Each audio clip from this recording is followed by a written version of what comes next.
garage today. Maybe a little bit less fun of a project, but something that I'm pretty sure you have not seen yet on YouTube. We're gonna go ahead and install the stock catalytic converters behind the Hellion Sleeper turbo system.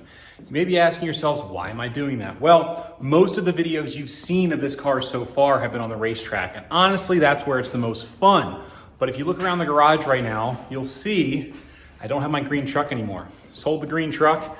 We're down to basically 2 daily drivers, which means I've switched some jobs. So I'm driving into work a lot more. And basically I gotta get this thing street legal if I'm gonna drive it every day. So I'm gonna go ahead and see if I can't fit up those catalytic converters. And we'll see. So we'll remove the mid pipes, I'll do some measuring, cutting, and see if I can make those work. Now, if I can't, worst case scenario, I can probably go get some high flow cats or something like that. But as you guys know, with emissions regulations getting more stringent, I've heard of some places saying that even with aftermarket cats, even though you have cats, they won't pass you because they're not the stock catalytic converters, whatever. I don't agree with any of this, but the fact that I have these already, I'm gonna go ahead and see if I can't get them installed. So let's check it out. So this is the current kind of race setup, right? We got the cutouts installed. This is what I drive to the track with when I'm going racing. It's real nice. You can leave the cutouts closed when you're driving. You can have a conversation and then just hit your button, open up your cutouts when you go racing, and then your exhaust is super short and real loud, but it makes power and it's happy. So this will be coming off, but will be set aside for when we go racing next time. And the way this kit is set up is you've got clamps right here, you've got clamps back there, and then you've got your normal kind of turbo flanges up front. So I bought some new parts, but the big thing is gonna be figuring out where the cat is gonna fit and kind of all that jazz. So we'll do a little bit of mock-up first. This is where it gets tricky, right? Because in Ford's infinite wisdom, first of all, this is not centered. And luckily, this is a circle. That connection's an oval. I don't know why they did that. Sorry, they are side specific. So that is the driver's side. That's the passenger side. I think I'm gonna try and start with the passenger side for a couple reasons. Number one, I don't feel like trying to deal with this oval situation. This flange off, I'm thinking. I don't really think there's a good way to keep that, but that is the header side. So we're gonna make sure we get everything in the same orientation. So that's the way that it flows on this side, and then it goes out to the tailpipes. That side's a lot more obvious, it flows that way. So we just wanna be cognizant of that so we flow in the same direction. Okay, no rocket science here, just get to hacking. I went ahead and used a miter saw to cut this off, the cutoff wheel I should say, because I could chalk up the tubing in the vise. This side you got the flange. I recommend using a Sawzall. You get a pretty clear cut. You will see that there's an angle here, right? Actually, there's an angle in both orientations. Rather than cut this back too far, I'm gonna try and see if I can use this to my advantage, potentially, to try and get some of the tubing to line up. And if I can, I'll trace a line and then maybe come back and cut some of the excess. That'll be a little bit more tedious. Probably have to use a cutoff for that. Make sure once you cut it, it can be tough to know which side's which. So before I cut it, I did mark the out so I know this is coming from the turbo and then heading out that direction right there. There was really no good way to film it, but basically what I did was using the outside of this one, I just, right where I cut it, I left it and I just tack welded it in place, set it in there. And I'll be honest, it's really not that far off. I'm gonna have to make some interesting bends. The tip that I'll give you if you're doing this at home is when you cut the front side, cut it as close to the flange as you can because that actually winds up being 3-inch.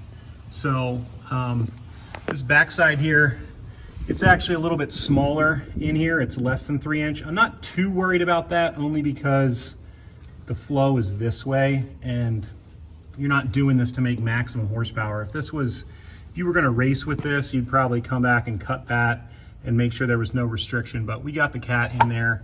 The other thing to keep in mind is, from what I've heard, you wanna keep the rear O2 sensor in the stock location, which is inside the cat. So I'm gonna go ahead and try and leave that there, which means I'll have to put a bung in the old rear O2s up here and then move that back to this location. Okay, here's the flange I bought in case you were curious. There's the part numbers right there. This is what it looks like. This is gonna allow me to basically have this be turbo flange at the front so it matches up with the turbos. And I just went ahead and bought myself a little J-bend here, some 90s. Hopefully I'll get to take a lot of this back. We'll just see how much we need to use. I didn't film a lot of the welding up of this one side, but I'm gonna dive underneath the car and kind of show you where we're at with that. So you can see kind of how one side is complete and how we're moving on to the other side now. Let me turn on my little light here. All right, so this is the passenger side. The catalytic converters are a little bit different. You kind of saw me tack this one up, but the goals here were to get the oxygen sensors at an angle where if there was any condensation, it wouldn't collect and damage the sensor. And the front oxygen sensor, which is that guy, to get that one as close to the location that it was in before. I think this is gonna be the harder side with respect to metal fabrication, but we shall see. We've got the driver's side removed, and we'll go ahead and we'll grab this out from underneath the car, and I'll try and show you a couple things here. So what's nice about this side in comparison to the other side is basically we just have one bend. The other side had a bend. I think there's probably like a bend and an offset here, but we basically just have one bend here that we've got to make up. The other side had two. So this one, we're gonna try and recreate this bend. And then in this section somewhere is where we're gonna try and put the catalytic converter. So that's sort of the plan. So we're gonna address kind of two elephants in the room. The first is that this side is much shorter than the passenger side. I kind of just realized that. So basically what that means is we don't have quite as much room to work with on the other side. The other elephant that we're gonna address here is basically the fact that, as you can see, that is a circle, all right? Not 3-inch, but we can, fix that. But this side's an oval, okay? So when Ford made this collector, they didn't make it a circular collector, it's an oval. So I'm gonna take my saw and I'm gonna cut it right here, and then I'm going to try and bend a piece and make basically a circular pipe become an oval. I'm exaggerating there in order to get that to match up.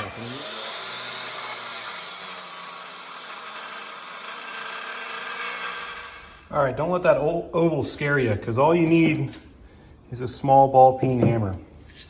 So I know when you look at it, it looks relatively pronounced, but you can make an oval like that.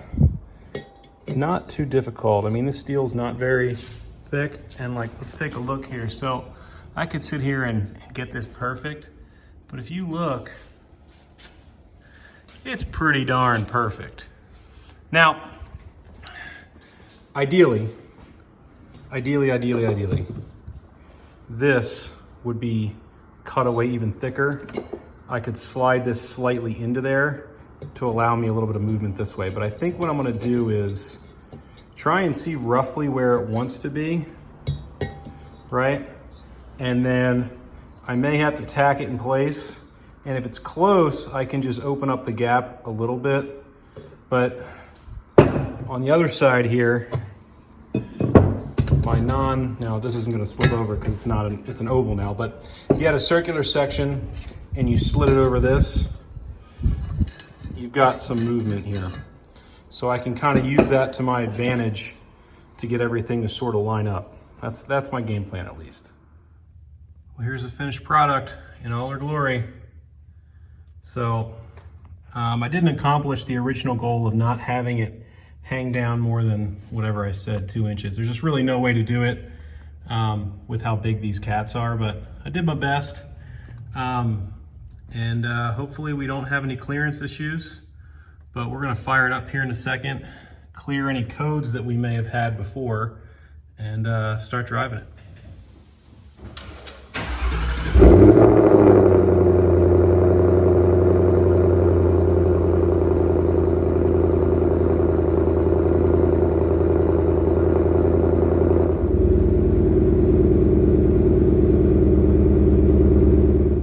So I went out and did a quick drive just to make sure that there were no major issues, and there were not. The only thing really to watch now after you do this is because the catalytic converters do sit lower because they're bigger. you just gotta be careful over bumps because it hangs a little bit lower. I think I went over one kind of steep grade and I could hear a little scrape. So just be mindful of that. The other thing I did was I went ahead, and you can use one of these type deals right here, or you can use like a more fancy kind of thing like this. You want to check your readiness monitor. So what I went and did was I did have 2 codes previously because, you know, just as the kit comes, it's got no cats, so it throws a code. But now that I have cats, I cleared those codes and they haven't come back yet, but I haven't gotten all of my readiness monitors to show complete. Basically, with modern cars, it's not just a check engine light. You have to have all your emission systems working, and there's a number of drive cycles and a certain way you have to drive to basically get all of that stuff to pass. Typically, it takes about, you know, a couple hundred miles, tank of gas a week, whatever you want to say. I went out and drove it last night for like 15 minutes and got almost all of them to show complete, but I just need a little bit more time to drive the car. So what I'm going to do is keep driving it, drive it to work next week, put some more miles on it.